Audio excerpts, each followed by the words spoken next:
오늘은 사도행전 3장 1절에서부터 10절의 말씀을 가지고 주저앉은 인생을 일으키는 이름, 주저앉은 인생을 일으키는 이름이란 제목으로 하나님 말씀 증거하도록 하겠습니다. 몇 년 전 일이었습니다. 중국에서 있었던 일이었는데요, 한 청년이 이렇게 인터넷 사이트에 글을 올렸습니다. 들어 눕는 것이 곧 정이다. 들어 눕는 것이 곧 정이다. 보니까요, 막 중국이 경제적으로 성장한 것 같지만 실업률은 높아지고 앞이 캄캄한 것 같아요. 노력도 해본 것 같고 또 앞을 향해 나아가는 것 같지만 바뀌는 것이 하나도 없으니까 이 청년이 이 분통한 마음에 그냥 들어 눕는 것이 정이다 라고 글을 올리게 됐어요. 그런데 이 글이 사람들에게 많이 퍼지기 시작합니다. 그러면서 중국말로 탕핑, 그저 포기하고 들어 누워 있는 것, 그냥 들어 누워서 아무것도 하지 않는 것, 이것이 문화처럼 퍼지게 됩니다. 청년들이 일자리를 포기하기 시작합니다. 노년의 인생들 또한 더 이상 삶의 의욕을 갖지 않아요.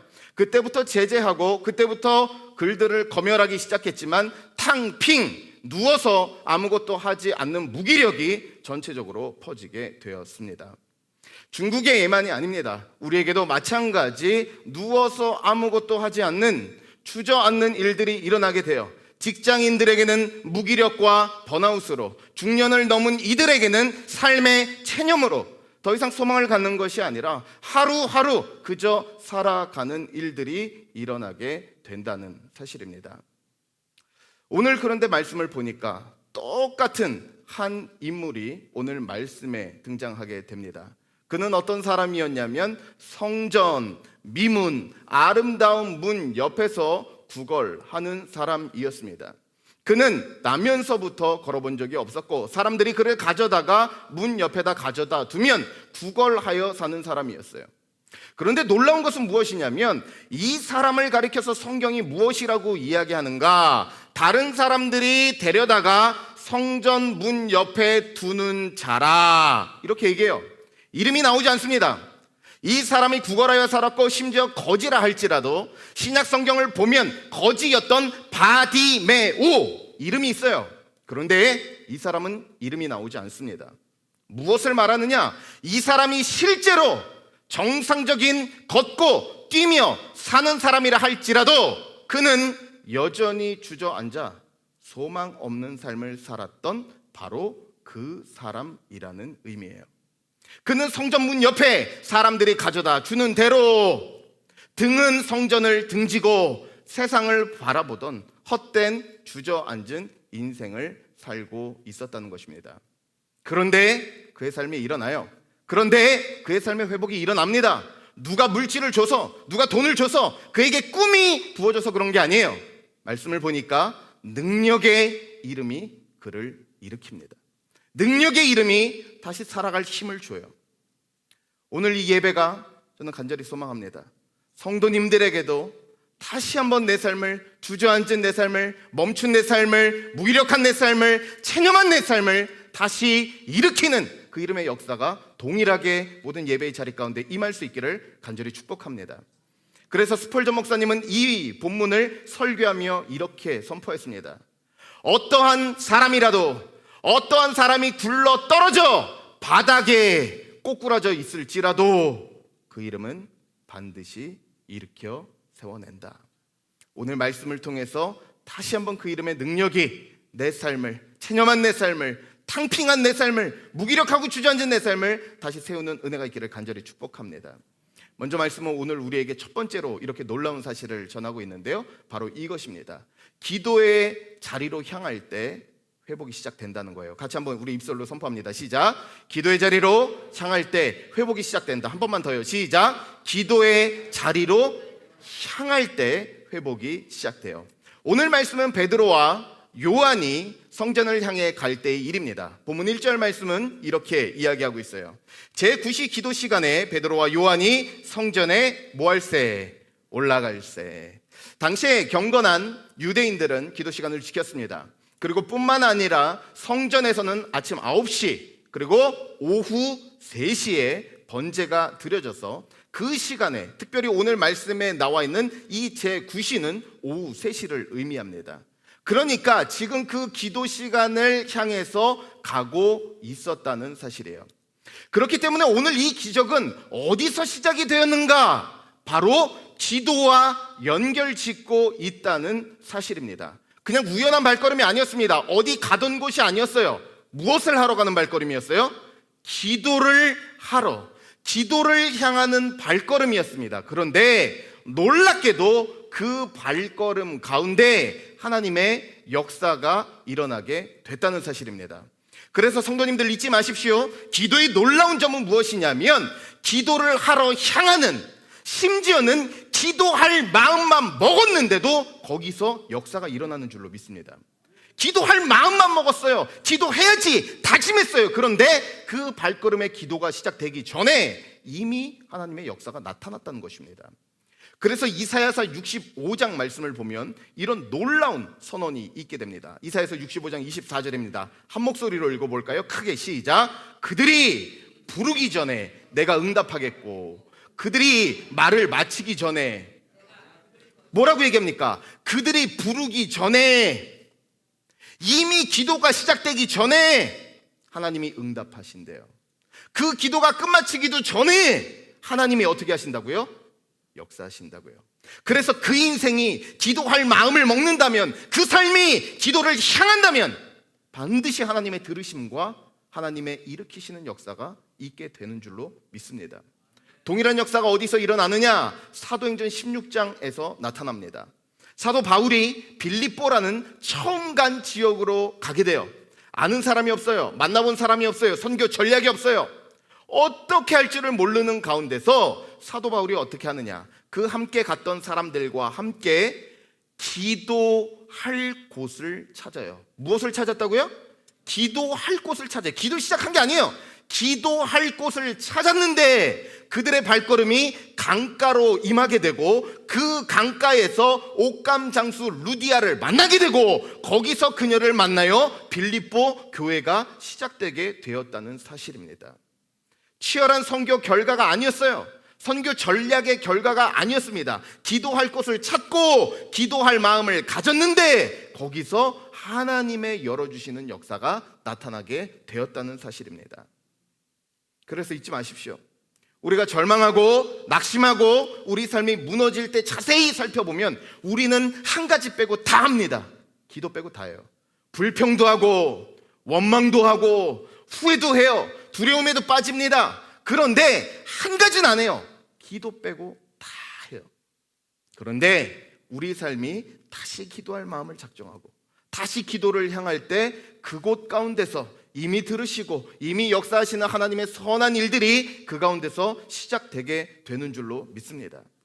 그래서 기도가 끊어지면 그곳 가운데 절망이 시작되지만 기도할 마음을 먹으면 다시 기도를 향하면 그곳 가운데는 이미 회복이 예비되어 있는 줄로 믿습니다.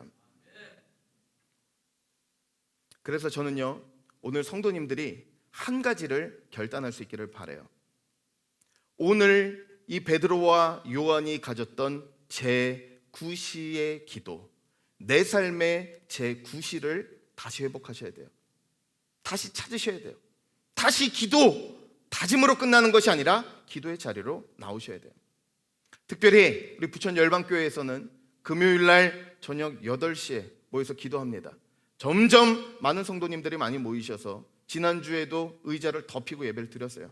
많은 분들이 예배의 자리로, 기도의 자리로, 회복의 자리로 나오고 계세요. 성도님들도 금요일 날이 단순히 한 주를 열심히 일했기 때문에 떠나보내는 쉼의 자리가 아니라 다시 한번 주님 앞에 엎드려 나와 기도를 회복할 수 있는 시간으로 삼으실 수 있는 은혜가 있기를 바랍니다. 그럴 때 기도할 때 들으시고 기도할 때 역사하시는 하나님의 역사가 바로 내 삶의 영적인 구시, 기도를 회복한 그 자들과 그 삶 가운데 반드시 임하게 될 줄로 믿습니다. 그래서 그 삶이 일어나기 위해서는요, 한 가지가 필요해요. 주저앉은 삶이 일어나기 위해서는 한 가지가 필요해요. 엎드려야 돼요. 엎드리면 일어납니다. 엎드리면 회복됩니다. 다시 한번 우리 성도님들의 삶 가운데서도 이 기도를 회복할 수 있는 내 삶의 제9시가 다시 회복되는 은혜가 있을 수 있기를 간절히 주님의 이름으로 축원합니다. 다음으로 말씀은 우리에게 이렇게 이야기합니다. 그 이름이 주저앉은 인생을 어떻게 한다고요? 일으켜요. 그 이름이 주저앉은 인생을 일으킵니다. 이제 베드로와 요한이 길가를 가다가 이 사람을 보게 돼요. 이 사람은 나면서부터 걸어본 적이 없었고, 성경 또한 사건 말미를 보면 거의 나이가 40이 되었습니다. 자신의 전평생 동안 한 번도 걸어본 적이 어떤 것인지를 알지 못하는 사람이었어요. 베드로와 요한이 그를 긍휼히 여깁니다. 불쌍히 여겨요. 그러면서 이야기합니다. 우리를 주목하여 보라. 나에게 시선을 두라. 내 뒤에 계신 주님을 바라보라. 초청을 해요. 그러자 그가 그들을 바라보게 돼요. 오늘 말씀 보니까 5절 말씀 보니까 이렇게 나와 있습니다. 그가 그들에게서 무엇을 얻을까 하여 바라보거늘. 무엇을 얻을까? 이 사람이 원했던 것은 무엇입니까? 은과 금이었어요. 동전 몇 잎이었습니다. 그가 바랬던 것은 오늘 하루 내가 살 수 있는, 생존할 수 있는 동전 몇 잎을 구하고 있었다는 것이에요. 그런데 복음은 그렇지 않습니다. 복음은요, 내가 구한 것 이상으로 주시는 하나님의 은혜예요. 이 사람이 원했던 것은 오늘 하루를 생존할 수 있는 동전이었는데, 하나님께서는 그 발목에 힘을 회복시켜 주시기를 원했습니다. 이 사람은 겨우 며칠을 더 살아갈 수 있는 사람들의 인정과 호의를 원했지만, 하나님께서 무엇을 주시기를 원하셨어요? 이 사람에게 새 생명을 주시기를 원했다는 것입니다. 그래서 복음은 언제나 우리 기대 이상이에요. 복음은 우리가 구하는 것 이상으로 하나님의 풍성함으로 주십니다.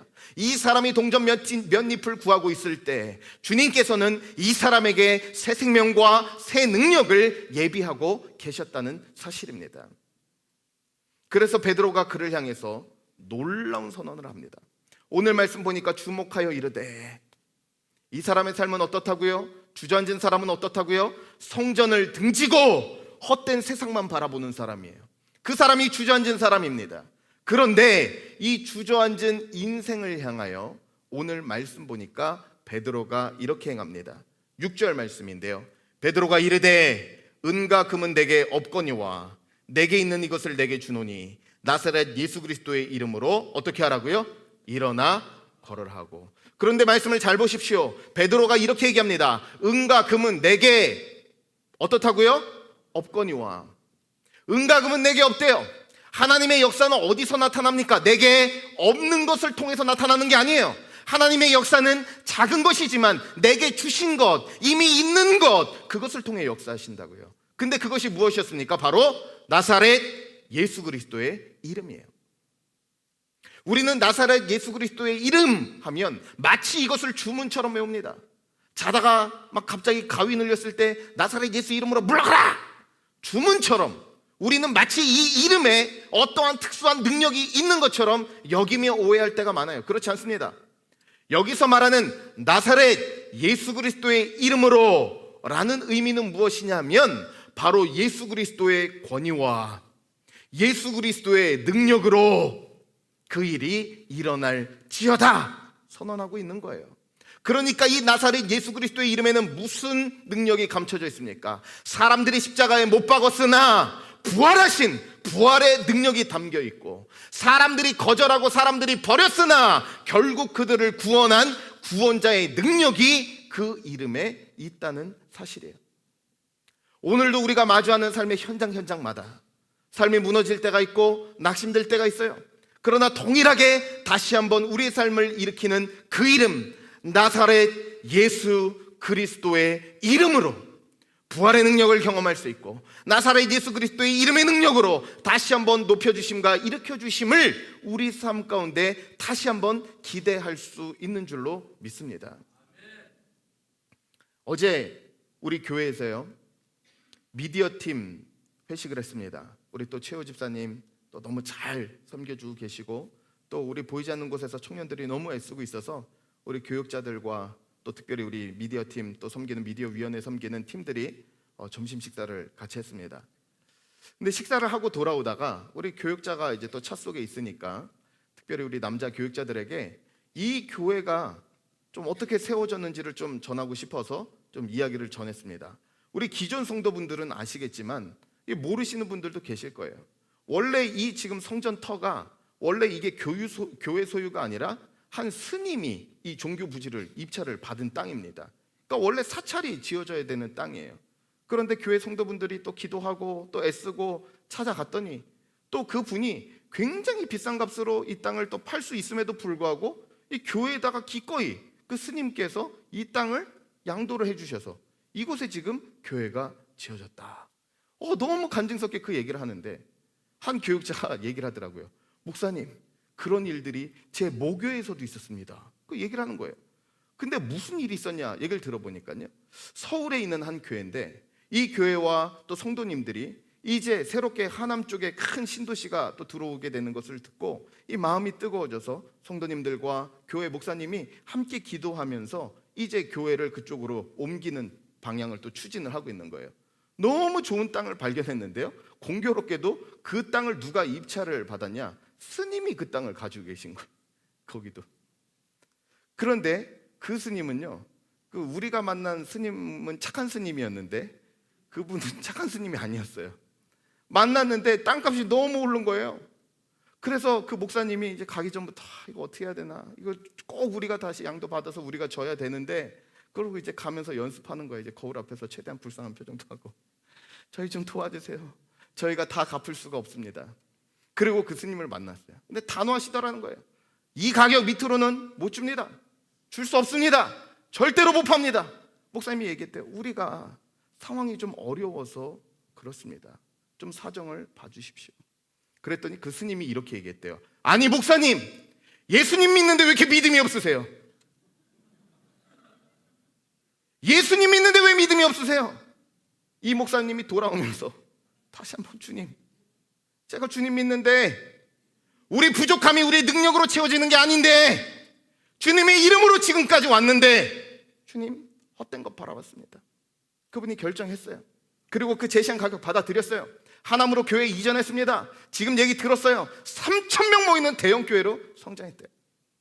제가 그거 보면서 뭘 느꼈냐? 그렇지, 우리 삶 가운데서도 주님께서 우리 삶의 부족을 나보고 채우라 얘기하지 않고, 내 능력 밖의 일들을 나보고 감당하라 하지 않고, 내게 없는 것을 구하지 않고 있는 한 가지를 구하시고 찾으시는데, 나사렛 예수 그리스도의 이름으로, 나사렛 예수 그리스도의 이름으로 다시 부족함을 체험받고, 나사렛 예수 그리스도의 이름으로 다시 한번 절망하고 낙심한 곳에서 일어날 새 힘을 오늘도 주고 계시다는 사실입니다.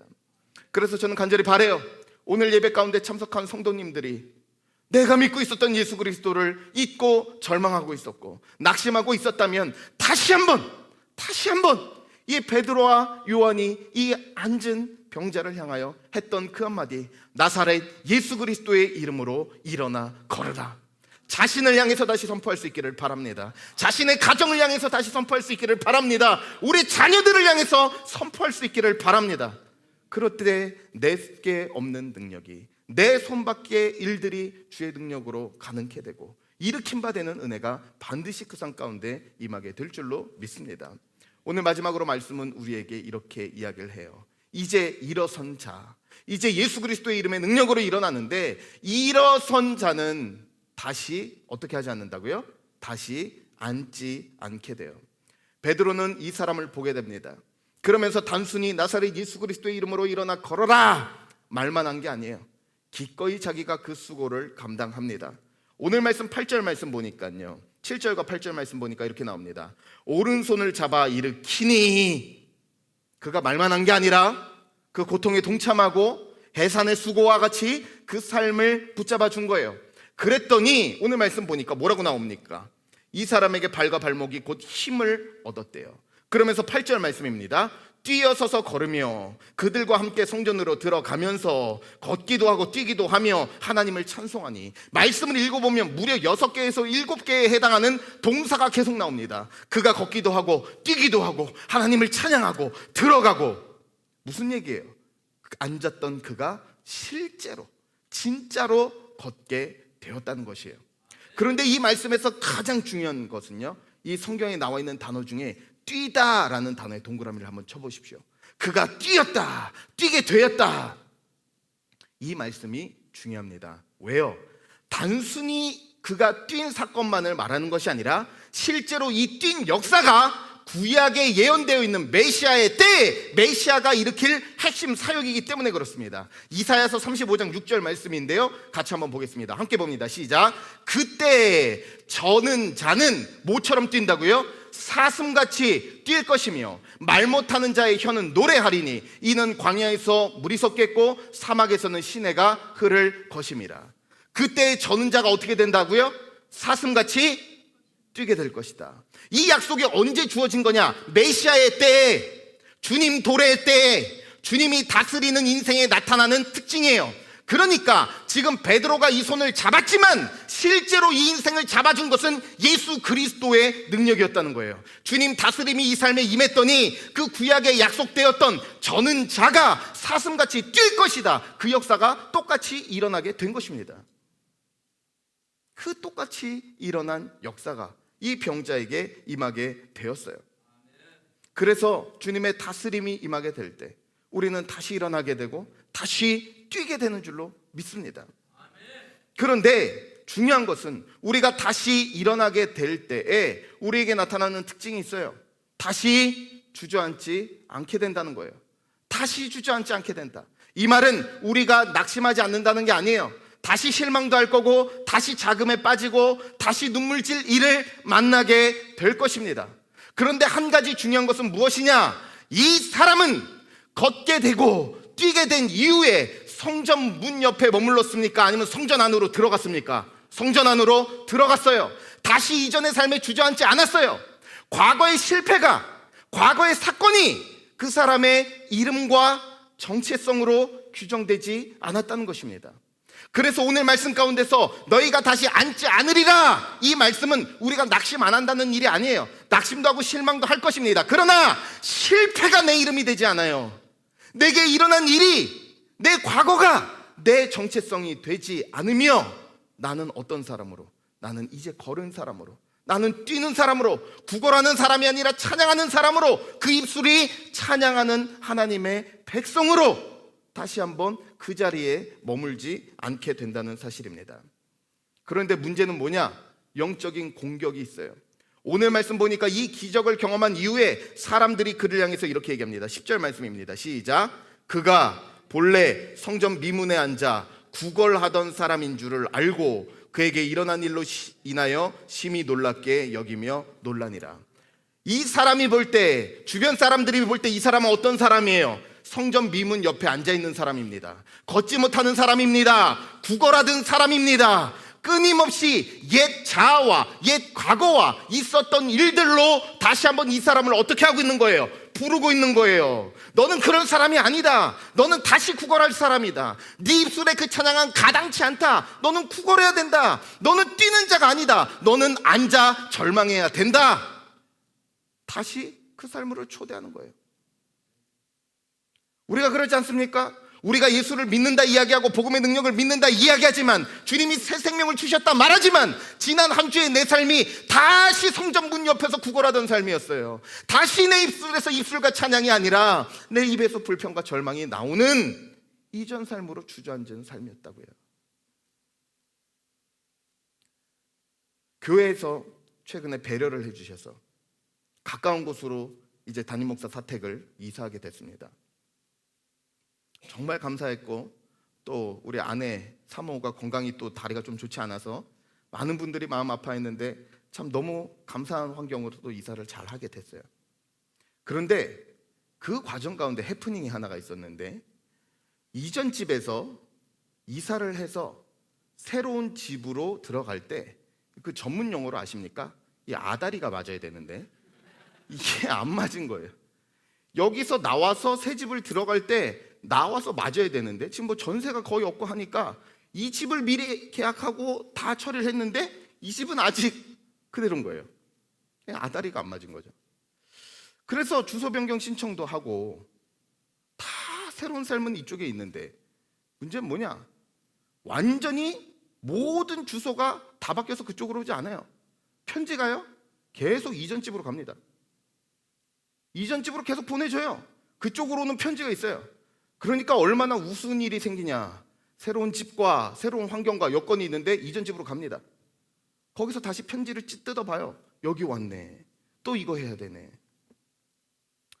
제가 그걸 몇 번 반복하면서 제가 한 가지 깨달았어요. 아, 사탄이 우리를 이렇게 공격하는구나. 옛 과거의 옛 실수와 아픔과 절망과 눈물에 끊임없이 편지를 보내요. 그럼 다시 그 자리 갑니다. 다시 뜯어봅니다. 다시 작아집니다. 다시 초라해집니다. 다시 눈물 짓습니다. 새로운 구수로, 예수의 생명으로, 피값으로 새로운 곳으로 옮겨졌는데 다시 옮겨와 절망하고, 다시 옮겨와 주저앉고, 다시 옮겨와 소망 없이 사는 것, 그것이 우리 삶의 지난 한 주간의 삶이 아니냐는 거예요. 그래서 오늘 말씀은 이야기해요.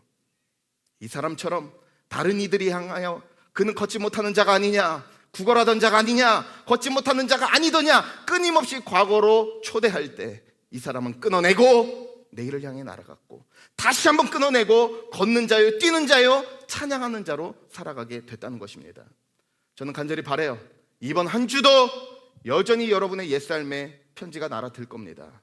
이것 좀 봐라, 이것 좀 뜯어봐라, 이렇게 초라함에 다시 돌아가라, 주저앉는 삶으로 돌아가라, 우울과 낙심과 초라함으로 다시 앉아라 라고 이야기할 때 다시 한번 여러분에게 주어주신 예수 그리스도의 이름의 능력으로, 주님, 제가 주저앉지 않기를 원합니다. 다시 걷겠고 다시 뛰겠고, 성전 문 옆에 주저앉는 인생이 아니라 주의 성전을 향해 들어가는 새 삶으로 초대받은 삶을 살아가겠습니다. 이번 한 주 다시 일어나 걷기도 하고 뛰기도 하며 옛삶에 주저앉지 않는 이 복음의 능력이 우리 부천 열방교회 모든 성도님들의 삶 가운데 동일하게 임할 수 있는 은혜가 있기를 주님의 이름으로 간절히 축복합니다.